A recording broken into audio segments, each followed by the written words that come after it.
practicing, so I wanted to kind of give some options for different types of exercise using equipment that we do have at home. So the first thing we're going to be working on is squats. So now we're working on squats. There's a couple variations to working on these. So the first one, just normal squats. We want to make sure that we're keeping our chest up high. We don't want to bend over when we're doing the squats. We want to keep our chest high and go down and then up. So we're keeping our chest high. You can put your arms out for balance if you need to.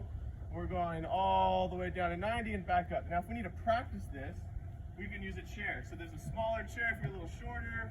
For me, I'm going to use the bigger chair. What you want to do is put that right behind you here. And then when you're squatting, you want to squat and touch your bottom to the chair so you can kind of practice going down far enough. Now you can also take a step back and actually full sit into the chair. You can sit and then practice getting back up. This is just going to develop these big leg muscles. Now once you're done with that, you can kind of move on to another variation. It's called a wall sit. So I'm going to demonstrate this right now where you just sit against the wall and kind of practice your hold. So what you can do with the wall sit is you can sit down here and hold for about 5 to 10 seconds. Stand up, relax for 5 to 10 seconds, and then go back down. You can do that 3 to 5 times. Just kind of hold it out. Arms for balance. Try to keep your arms off of your legs. Now the next exercise we can work on at home is lunges. Now with lunges, there's 3 types of variations of this as well. The big thing with lunges though is you want to make sure when you're doing it, you go down and your knee and your ankle are in line. That's going to tell you if you took a good enough step far enough or if your step was a little too short. If your knee is way above, you need to take a bigger step. If your knee is way behind, you need to take a little smaller step until you can kind of get in that good angle. So now when you go down and up, you can do it forward. You can also do a reverse lunge, going down, or you can do a lateral lunge, going to the side. Okay, so those are the lower body exercises. Now moving to the upper body, we have push-ups to start. Now with push-ups, you can do the regular push-up. If you're still learning, still developing that skill, you can do a modified push-up where your knees are on the ground. You can put a towel down so you don't hurt your knees. And you can go down and up. If you're a little bit more advanced, the third modification, you can actually do a decline. You can put your feet on an elevated surface, and you can go down and up that way.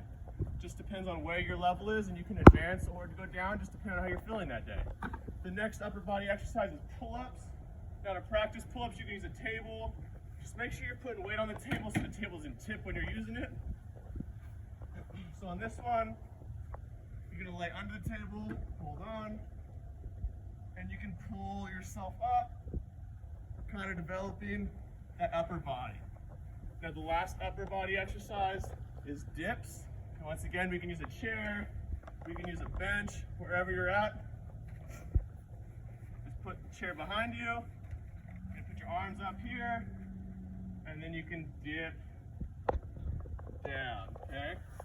Another lower body exercise we have are step-ups. Now with the step-ups, if you have a staircase at home, you can practice on a staircase. You can also just find a ledge. And when we're doing this, you can do a 2-foot step-up. If you're a little tall, you can do a 1-foot step-up. Just depends on where you're at. You can go up, or just practice going up and down. Now the last at-home exercise are sit-ups or crunches. Once again, you can use a yoga mat or a towel. When you're laying down to sit up, feet are going to be flat. You're going to lay all the way back down and come all the way up. If you need a little help, adult can put weight on your feet, makes it a little bit easier. You can also do crunches if you're a little bit more advanced, put your feet up. Kind of depends on where you're at, and you can advance through those as well. So that's the advanced exercise. Hope you guys are all having a good day, staying home and staying safe.